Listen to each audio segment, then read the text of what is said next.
Bonjour et bienvenue dans cet épisode de Jardin d'automne, le podcast où on prend le temps de semer des idées pour qu'elles puissent se développer.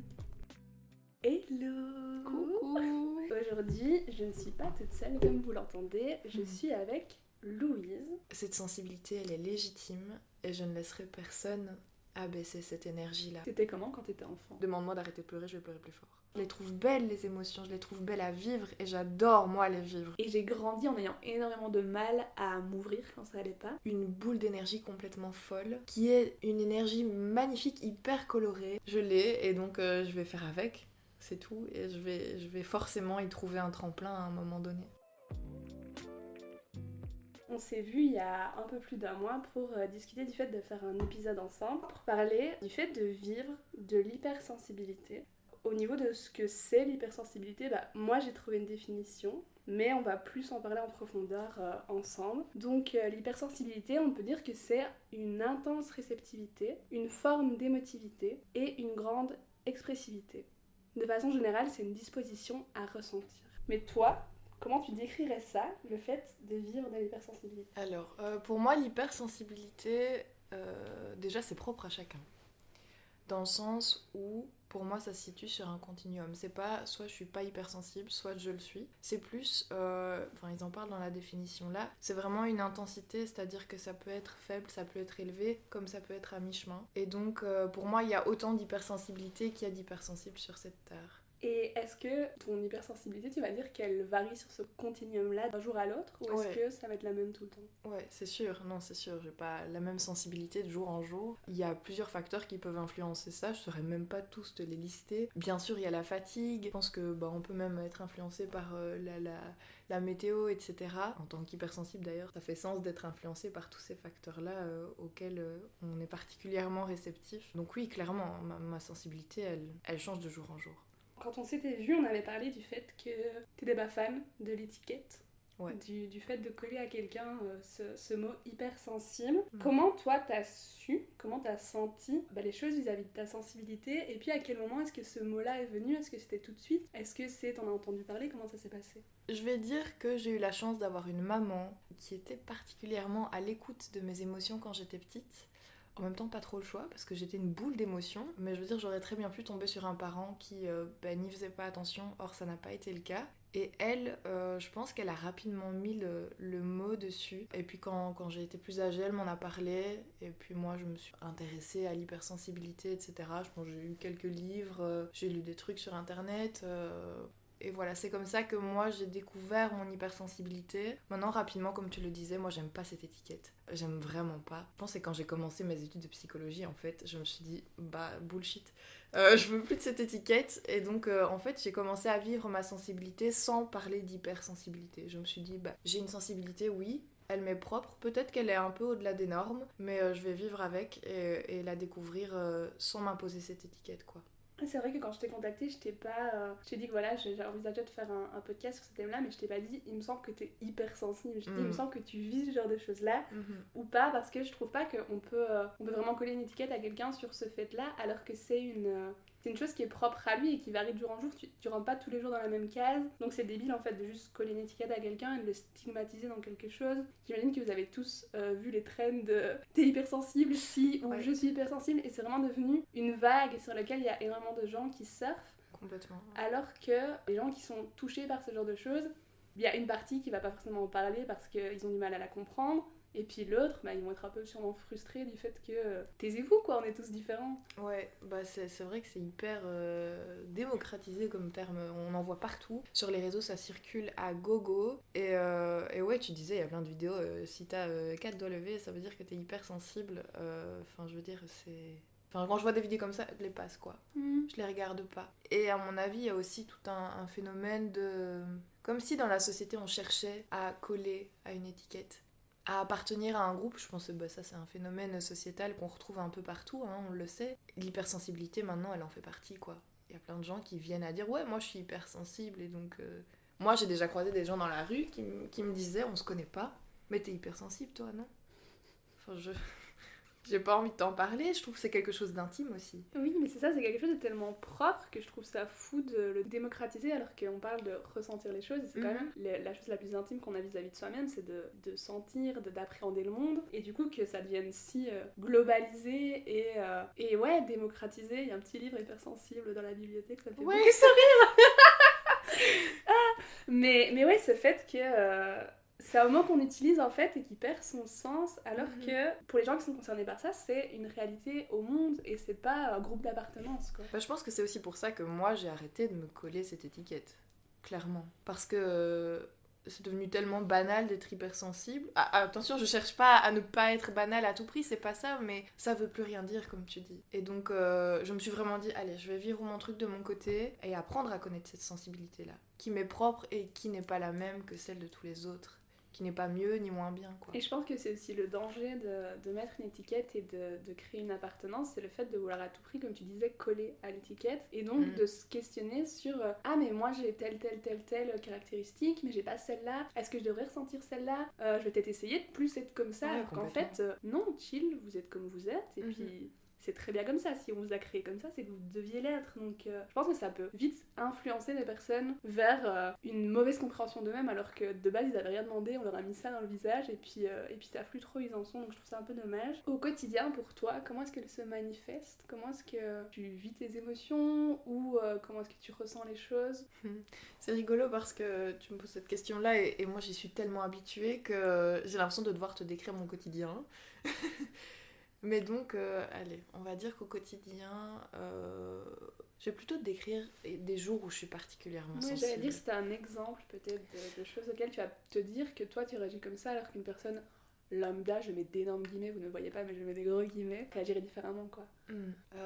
Moi j'ai une grosse sensibilité au bruit et donc il y a des jours où on est à Liège, il y a plein de travaux et il y a certains jours où quand je sors et que je tombe dans des full travaux, etc., qui a blindé de bruit, je vais me sentir hyper oppressée et je vais sentir une angoisse monter en moi. Et là, je sais que simplement, je dois partir au plus vite, rentrer chez moi et me mettre cocoon, quoi. Il y a vraiment des jours où j'ai besoin d'être au calme. Je peux être aussi très sensible à la lumière, les flashs, etc. Moi, c'est vraiment pas quelque chose que je supporte du tout. J'ai vu que ça s'appelait de la photosensibilité. D'ailleurs, je vis majoritairement dans le noir, avec des bougies. J'adore les coupures d'électricité. Et alors, j'ai aussi une fameuse sensibilité cutanée.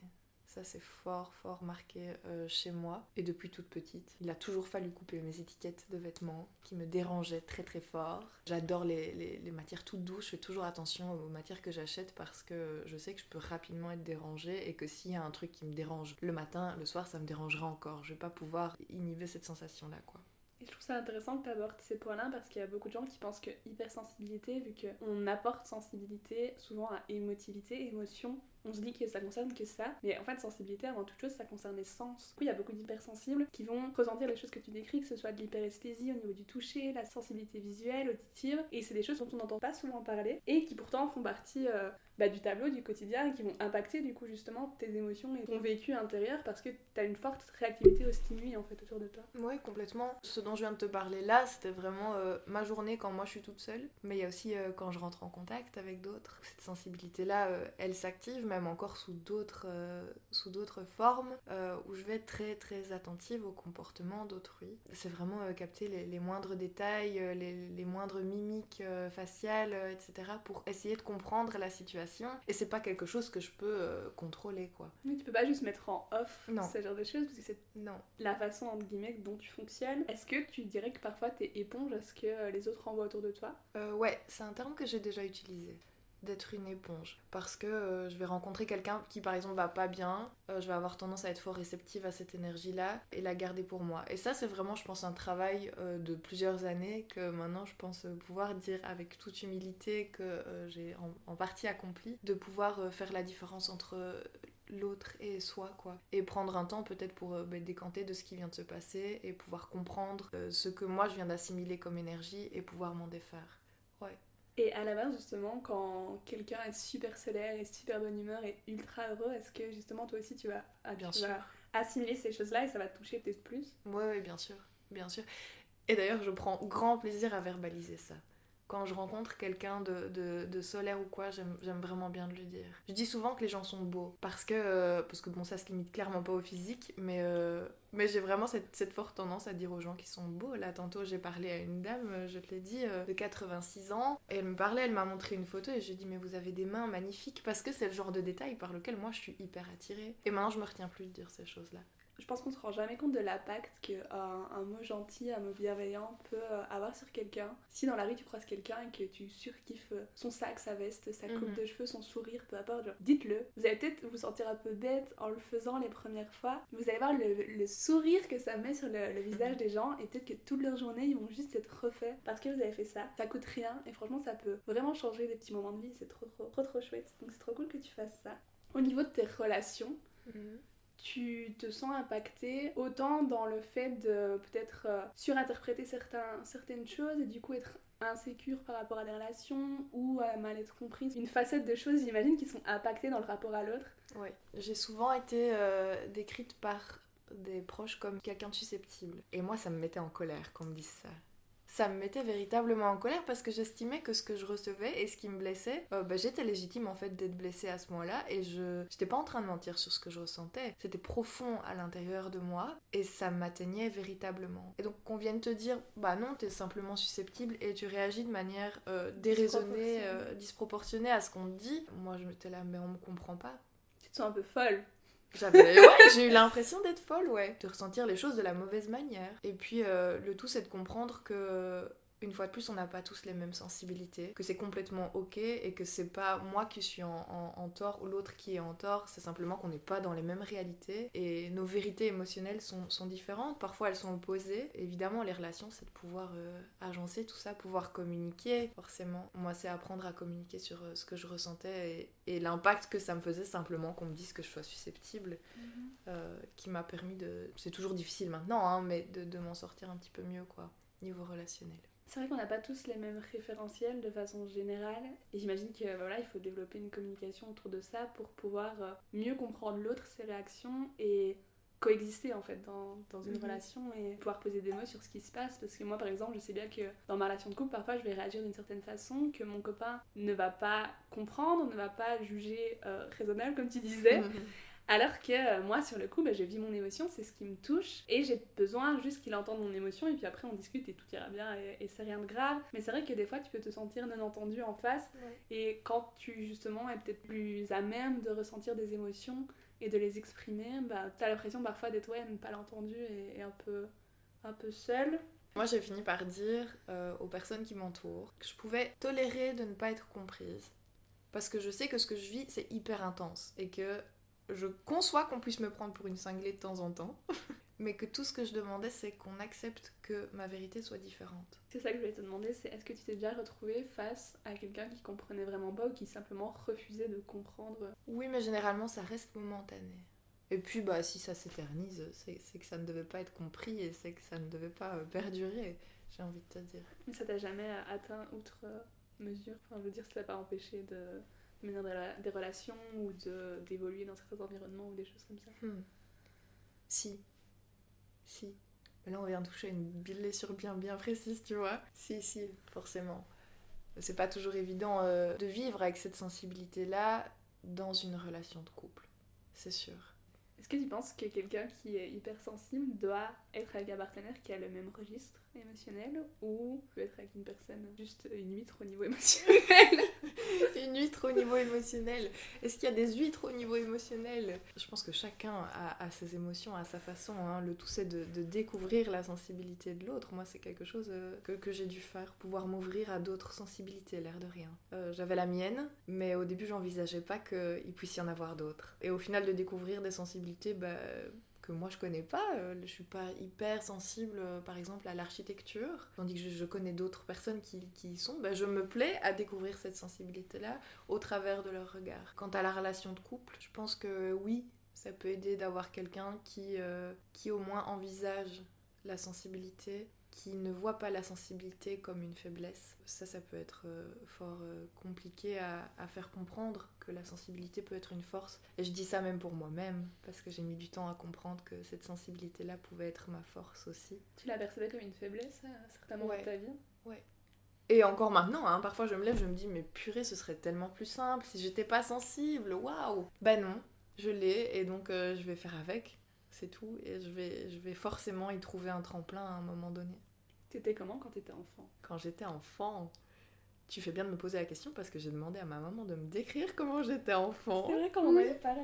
Et donc quand j'étais enfant, là je vais reprendre certains termes de ma maman, hein, clairement, j'étais une enfant surprenante, dans le sens où je pouvais très vite passer du rire aux larmes. Je pleurais beaucoup, beaucoup, surtout quand je me faisais mal. Là je me mettais dans des états pas possibles. On revient à cette sensibilité cutanée, hein. Le fait de me faire mal pour moi c'était vraiment atroce. Et un jour ma mère m'a dit mais Louise, si tu pleures comme ça quand tu t'égratines, enfin on te croira plus jamais quoi. Et donc là je me suis un petit peu calmée, mais quand j'étais enfant, moi je suis fille unique et j'ai jamais eu de problème pour m'occuper. Je rentrais très très facilement dans mon monde à moi et je m'y plaisais complètement quoi.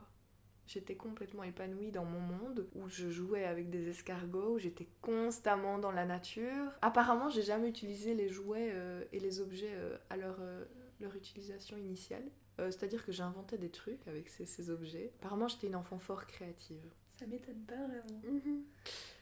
Est-ce que tu penses que tu peux diriger cette sensibilité, ce rapport aux choses vers des domaines précis, ou est-ce que c'est juste t'es touché par ces choses-là ? T'es assez sensible à l'esthétique, à la nature, justement, ces choses-là, et ça se retrouve dans ta façon de communiquer, de partager. Et je me dis, est-ce que tu peux te dire à un moment donné, tiens, je vais m'intéresser à tel domaine et que ça va être forcément impacté, ou c'est plutôt le domaine qui vient à toi ? Je pense que c'est plutôt le domaine qui vient à moi. C'est vraiment le domaine qui vient à moi. Il y a plusieurs domaines qui m'intéressent. Je suis très liée à l'eau, la nature, tu viens de le dire. J'ai toujours été dans la nature. L'art, beaucoup.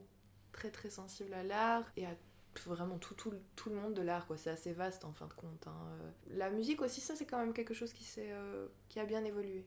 Avant c'était pas trop ce qui m'intéressait, maintenant plus. Peut-être parce que je rencontre des gens qui sont sensibles à la musique et que ça m'intéresse. En tant que sensible, c'est super beau de voir d'autres sensibilités. Vraiment, je suis sensible à la sensibilité des autres. Comment tu choisis de faire tes études ? Comment j'ai choisi de faire mes études ? Peut-être qu'on peut d'abord dire que je fais des études de psycho, parce que tout le monde ne le sait pas. À 12 ans, j'ai décidé que j'allais être psychologue. Et t'avais quelle représentation du métier de psychologue ? Pas la bonne. Parce que là, je suis allée parler des études et du métier de psychologue dans un lycée, dans mon ancien lycée, pour une journée porte ouverte. Et les questions et la représentation étaient parfois aussi folles les unes que les autres. Et je me dis qu'il y a beaucoup de gens, quand on s'engage là-dedans, on a une représentation qui n'est pas forcément erronée, sauf si c'est vraiment la représentation de Freud, mais souvent on a une représentation qui en tout cas n'est pas aussi vaste et large que la réalité de ce qu'est le métier et de tout ce que ça peut représenter. Donc ok, t'as 12 ans, tu te dis je vais être psychologue, pourquoi ? Et puis qu'est-ce que c'est pour toi alors le psychologue ? Pourquoi est-ce que j'ai voulu être psychologue à 12 ans ? À mon avis c'est parce que j'adorais écouter mes copines, hein. On va pas se mentir, clairement pour ça. Et puis quand tu rentres en psycho, on te dit si vous avez commencé vos études parce que vous kiffiez écouter vos copines, partez. Moi je me suis dit mince, comment on fait ? Je vais continuer parce que je sais que je suis sensible à l'humain. Je sais que je suis passionnée des émotions, que ça m'intéresse véritablement. Je les trouve belles les émotions, je les trouve belles à vivre et j'adore moi les vivre. Je m'empêche jamais de vivre une émotion. J'ai déjà fait face à des personnes qui me disaient mais non, là tu pleures pas, t'arrêtes, on va te voir. Et maintenant quand c'est comme ça, j'ai l'audace de pouvoir dire non, je vais pleurer.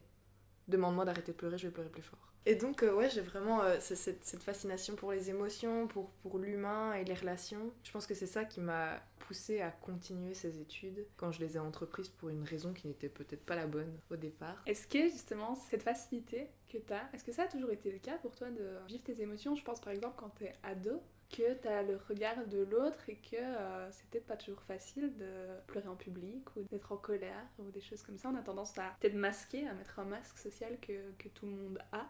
Est-ce que ça a toujours été facile pour toi de vivre les choses à fond ou est-ce que ça t'est arrivé justement de les garder et voir ce que ça t'a fait de les garder ? Est-ce que ça a été facile pour moi de vivre les choses à fond ? Je pense que ça s'est surtout imposé à moi.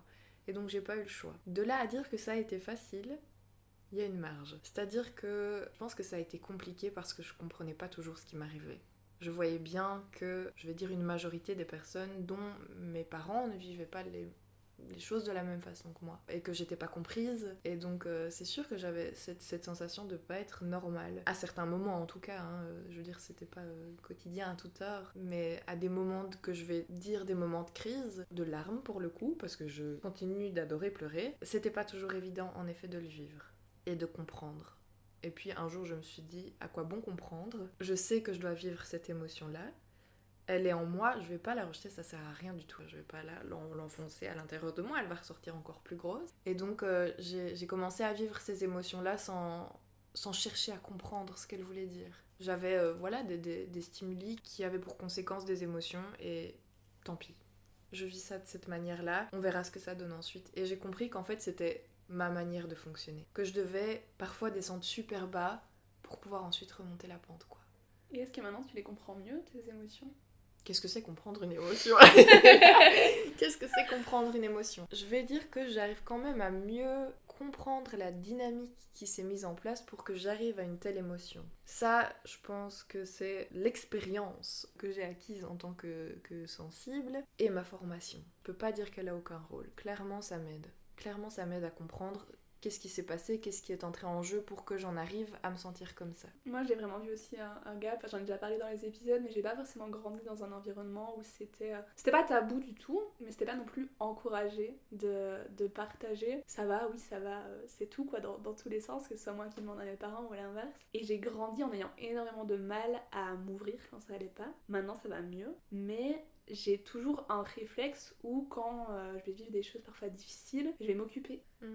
Je le fais de moins en moins, mais ça m'arrive de me mettre en mode ok, je distrais mon cerveau de ce qui se passe parce que j'ai pas envie de ressentir ces choses-là. Alors que quand je prends le temps justement d'accueillir l'émotion, de réfléchir, et grâce aussi, comme tu dis, à la formation, de pouvoir un peu comprendre les différents facteurs qui m'ont peut-être amené à être dans cet état-là et à prendre du recul, je vais me dire ok, de toute façon je peux rien y faire, elle est là, je la vis, et puis je sais que c'est rien de grave et que ça va passer, et puis que c'est juste partie de ma journée, quoi. Pour quelqu'un comme moi qui n'est pas de nature une facilité à vivre les choses, je trouve ça fou qu'elle te tombe dessus, toi, tu vois. À l'inverse, c'est que parfois t'as pas le choix, alors que moi je peux totalement faire comme si tout allait bien et personne ne saura jamais ce qui se passe, quoi. Donc comme tu dis, c'est assez intéressant de voir le continuum et de voir comment on évolue en fait là-dedans en grandissant. Oui, parce que je réfléchis à mon enfance. Moi, j'ai eu un papa qui m'a déjà dit plusieurs fois arrête de pleurer parce qu'il supportait pas le pleur. Ça appartient à son histoire, je pense. J'ai jamais su m'arrêter de pleurer, en fait. Même quand mon père, figure d'autorité, me le demandait, c'était pas possible. Cette émotion-là, je devais la vivre et c'était plus fort que moi. C'était plus fort que moi. Et puis, à un moment donné, t'apprends à ne plus percevoir ces émotions comme des opposants, mais comme des amis, en fait, qui vont te permettre de comprendre tout ce qui se passe à l'intérieur de toi et de pouvoir te libérer de tout ce qui t'occupe. Moi, j'aime bien de voir les larmes comme quelque chose que tu laisses couler en dehors de ton corps. Vraiment, que ça purifie l'intérieur de ton corps. Et c'est pour ça que j'adore pleurer. Que ça soit de tristesse ou de joie, je m'empêche jamais de pleurer. Alors que moi... Non, moi maintenant ça va vraiment et je laisse vraiment libre cours à mes émotions. Mais il y a 5 ans, je bloquais, quoi. Je gardais tout et je pouvais être super mal et ne pas pouvoir le verbaliser parce que si je le verbalisais, j'allais pleurer et que je pouvais pas pleurer, quoi. Je voulais pas que... Ça rend la chose réelle, tu vois. De laisser libre cours à l'émotion alors que c'est le truc le plus débile possible de la garder en soi parce qu'elle va juste revenir et à un moment donné elle va quand même sortir. C'est sûr. Maintenant on est bien placé pour le savoir, je pense. Oui, on est vachement sensibilisé à tout ça et je pense que c'est chouette aussi de pouvoir faire un épisode là-dessus, de légitimer un peu justement les émotions. Une émotion, c'est une réaction qu'on a face à notre environnement. C'est quelque chose qu'on peut pas vraiment contrôler, ça se déclenche, enfin on peut pas contrôler. Ça se déclenche tout seul. On peut pas les empêcher d'advenir. La meilleure chose qu'on peut faire, c'est les embrasser et de les laisser passer, quoi. Puis il y a plein de manières d'exprimer une émotion. Ici, pour le coup, je vais parler pour moi. Oui, depuis tout à l'heure, je parle beaucoup des pleurs. Et évidemment, c'est bien présent dans mon quotidien, mais je peins. Et je sais que mes émotions passent aussi dans mon art. J'écris. Moi aussi, j'écris. Et je sais que ça passe dans mes écrits. Ça me permet véritablement de mettre sur papier ou sur écran pour le coup mes émotions et de pouvoir les voir même sous un autre angle que le physique, quoi, que l'expression du pleur. Et puis ça permet aussi de prendre du recul et de la regarder avec bienveillance presque, j'ai envie de dire, parce que tu comprends pourquoi elle est là, tu comprends ce qu'elle t'apporte en fait, parce que vos émotions, elles vous apportent des choses, elles vous apportent des réflexions, des prises de conscience sur ce qui se passe, et ça vous permet aussi d'avancer, quoi, donc... Bien sûr. C'est aussi important de pouvoir la vivre et puis pas la débrief, mais, mais en tout cas, essayer de se dire, ok, qu'est-ce que j'en retire? C'est comme tout, quoi, c'est une expérience et il faut pouvoir se dire qu'on peut l'avoir de côté positif et se dire qu'on peut en retirer des choses, quoi. Est-ce que ça a un frein à certains moments pour toi? Ma sensibilité? Ouais. Je veux dire que la première chose qui me vient en tête là, c'est une crainte que j'ai eue en commençant mes études de me dire oh, mais je vais être hyper réceptive aux émotions des autres et je vais être en contagion émotionnelle et nanani et nanana. Et ça, c'était vraiment une grosse crainte que j'avais. Heureusement, pour le coup, je vais pouvoir le prétendre, on est plutôt bien formé à ça parce que j'ai vraiment la sensation d'avoir pu prendre ce recul et d'avoir pu travailler sur cette crainte-là. Et aujourd'hui, à l'heure actuelle, c'est plus une crainte que j'ai. Parce que même si un jour ça arrive, je saurai ce qui est en train de se passer. Je pourrai le verbaliser et agir en fonction de ça. Parce que c'est ok aussi à un moment d'être en transfert complet avec quelqu'un. Le tout, c'est de pouvoir le comprendre vraiment. Parce que je pense que de façon générale, t'es plus empathique que certaines personnes. J'aime pas dire ça, ça me paraît prétentieux. Mais oui, sûrement. Oui, sûrement. Tu vois, là, cette tendance à l'empathie, elle peut t'amener à la contagion. Ouais. Et c'est vrai qu'on nous apprend très tôt dans nos études à faire la distinction entre les deux, à essayer d'obtenir une posture d'empathie envers les gens. Et pas de sympathie. Avec ce qu'ils nous apportent, et c'est ça, pas de sympathie. De se mettre à leur place, oui, mais pas de vivre à leur place. Et je pense que c'est totalement légitime qu'il y ait cette part-là. Mais c'est bien aussi de voir que si toi qui écoutes, tu te reconnais un peu dans ce qu'on dit, et que tu sens que sur un continuum de sensibilité, t'es peut-être parfois élevé, ou t'es réceptive à ce qui se passe, ben c'est pas incompatible avec un métier dans le social, avec des ambitions, avec le contact humain. Ça veut pas dire que parce que à peut-être 16 ans t'as du mal à gérer tout ça, ça veut dire que dans le futur tu vas pas développer des outils et que ça va pas devenir une force pour toi. C'est sûr. Tu considères que c'est une force pour toi aujourd'hui? Ouais, bien sûr. Maintenant, je te le disais, il y a encore des jours où je me réveille et je me dis, mais Seigneur. Mais oui, c'est une force pour moi aujourd'hui parce que ça me permet de voir le monde sous un angle que je trouve particulièrement esthétique. C'est vraiment joli de voir le monde avec cette sensibilité-là. Allez, je me balade en rue, je vais peut-être voir des choses que d'autres ne vont pas percevoir. Et je suis heureuse parce que du coup, je suis réceptive à ces belles choses. Et ça me nourrit. Bon, ça en va de même du coup pour des choses un peu moins jolies. Du coup, quand je traverse la rue et que je vois des gens se battre, ben, peut-être que ça va me prendre un peu plus que d'autres. C'est vrai que ça t'enrichit plus, je pense, d'avoir, comme tu as dit, tu as une attention envers les choses, envers les mimiques, envers ce qui se passe. C'est un regard qui est peut-être différent, mais qui est propre à toi, et c'est pas le même que celui de ton voisin ou autre. Et moi, c'est ce que je préfère, je pense, par exemple, dans l'art, dans la photographie, c'est de voir la perspective, tu vois, des gens. Et si toutes les deux, on prend la photo de la même chose, ben on va pas la composer de la même façon, mettre les mêmes choses en évidence, et c'est une expression de sensibilité, c'est une expression du rapport que nous on a, et c'est chouette. Tu l'exprimes par la peinture et par les mots, puis par les pleurs quand c'est vraiment des émotions. Mais la photographie aussi d'ailleurs. Mais je me souviens que tu m'avais parlé peut-être de vouloir faire des contes. Oui, bah là du coup ça a un peu quand même attrait à mes études. On a découvert en psychologie systémique les objets flottants. Bon, je vais pas m'étendre sur ce que c'est, mais parmi les objets flottants se trouvent les contes systémiques. Et je me suis dit, mais waouh, quelle manière merveilleuse d'allier cette sensibilité et cet attrait pour la psychologie, ma formation. Donc le conte systémique, en fait, ça permet d'accompagner une personne au travers d'une histoire qui évidemment relate l'histoire du patient en question, sans trop être explicite, trop implicite, qui se sentent guidés mais pas obligé de suivre un chemin. D'ailleurs, au conte systémique, il n'y a jamais de fin. C'est au patient de construire sa propre fin. C'est vraiment dans l'objectif de se sentir compris à un moment. Et donc je me suis dit, je vais faire des illustrations, je vais faire des contes, je vais écrire des histoires et je vais pouvoir accompagner. Pour le coup, ça s'offre au grand public, donc c'est enfants, adolescents, couples.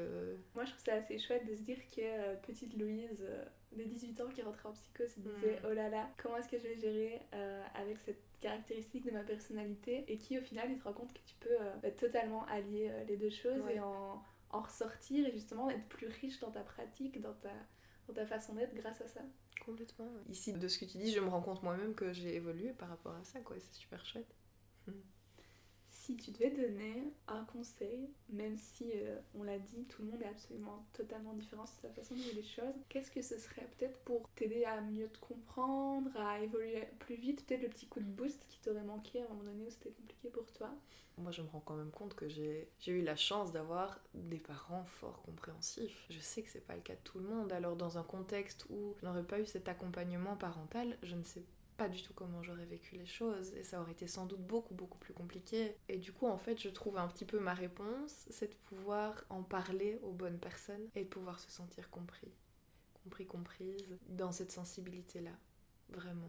Je pense que l'entourage de façon générale, quand vous avez une sensibilité qui est pas facile, j'ai envie de dire, mais il y a des personnes qui vont facilement aller trouver les autres quand ils vont pas bien, qui ont exprimé. C'est assez facile pour eux, c'est plutôt bien équilibré. Et puis il y a les personnes comme moi qui ont du mal à s'ouvrir et qu'il faut vraiment soit ça aille très mal, soit que ce soit la bonne personne en face de moi pour que je le fasse. Puis il y a les personnes de l'autre extrême justement qui vont vraiment le laisser sortir. Et dans ces deux cas-là, je pense que l'entourage est vraiment ultra important parce qu'il faut pouvoir avoir les bonnes personnes autour de soi pour être capable soit de s'ouvrir, soit d'être contenu, d'être compris. Et je pense que c'est la meilleure chose que vous pouvez faire en grandissant, en vous construisant, c'est de choisir les personnes que vous voulez à vos côtés et pas de rester avec des gens qui vous font sentir mal, qui vont vous faire sentir illégitime, incompris, ridicule par votre façon d'être. Ouais. J'ai aussi envie de te dire que je vois cette sensibilité comme une boule d'énergie complètement folle. Au final, je paraphrase un petit peu ce que tu dis, hein, mais c'est vraiment cette sensibilité qui est une énergie magnifique, hyper colorée, qui fait parfois beaucoup de bruit, qui a une lumière hyper intense, qu'on comprend pas toujours, mais le tout c'est de se dire, cette sensibilité elle est légitime et je ne laisserai personne abaisser cette énergie-là. Parce qu'elle est merveilleuse, elle me nourrit et elle peut en nourrir d'autres. Et c'est de simplement pouvoir trouver les personnes qui peuvent y être réceptives et qui peuvent percevoir la beauté de cette sensibilité-là, parce que je le redis, la sensibilité, elle est belle, elle est vraiment magnifique. Tu dirais quoi à ton entourage ? À mon entourage, je leur dirais merci. Parce que je suis bien entourée. Je suis vraiment bien entourée. J'ai de la chance d'avoir des amis comme j'en ai, d'avoir des parents comme j'en ai. Et je leur dirais merci parce que eux-mêmes m'ont permis de découvrir cette sensibilité-là. Merci beaucoup d'avoir accepté de venir sur le podcast. Avec grand plaisir. Si l'épisode vous a plu, dites-le nous. Je transférerai à Louise ce que vous en avez pensé. Je suis sûre que ça lui fera plaisir. Si vous vous reconnaissez, si vous n'avez jamais entendu parler de tout ça, si ça vous a touché, n'hésitez pas à nous le faire savoir. Et puis on se dit à la semaine prochaine. Merci d'avoir écouté cet épisode du podcast. J'espère qu'il fera un bout de chemin avec vous. On se retrouve tous les dimanches pour un nouvel épisode. En attendant, n'hésite pas à suivre le podcast sur Instagram @jardin de Ten et à m'y faire tes retours. À bientôt!